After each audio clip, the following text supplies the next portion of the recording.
السلام علیکم ورحمۃ اللہ تعالی وبرکاتہ۔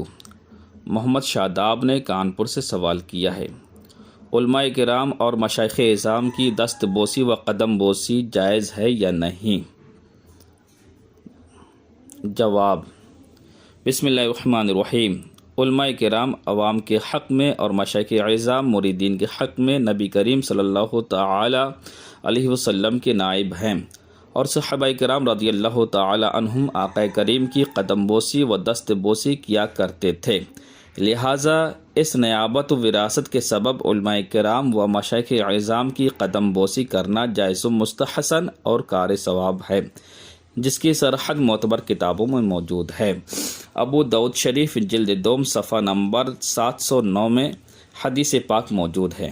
حدثنی ام آبانہ بنت الواضع بن زارع عن جدها زارع وكان في وفد عبد القيس قال لما قدمنا المدينة فجعلنا نتبادر من رواحلنا فنقبل يد النبي صلى الله تعالى عليه وسلم ورجله۔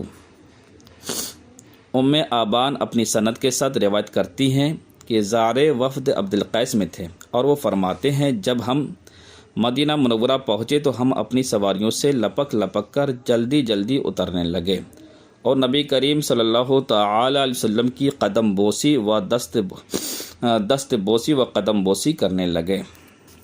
اعلیٰ حضرت امام احمد رضا خان فاضل بریلوی رضی اللہ تعالی عنہ فتاوی رضویہ میں اسی طرح کے ایک سوال کے جواب میں تحریر فرماتے ہیں، اور پیر کا اپنے مریدوں سے ہاتھ چموانا بإمانہ کہ وہ چومنا چاہیں تو یہ منع نہیں کرتا، بلکہ ہاتھ بڑھا دیتا، کوئی حرج نہیں رکھتا، بلکہ اگر قدم چومنا چاہیں اور یہ منع نہ کریں جب بھی جائز ہے۔ فتاوی رضویہ جلد 22 صفحہ نمبر 339 میں یہ مسئلہ موجود ہے۔ واللہ اعلم بالصواب۔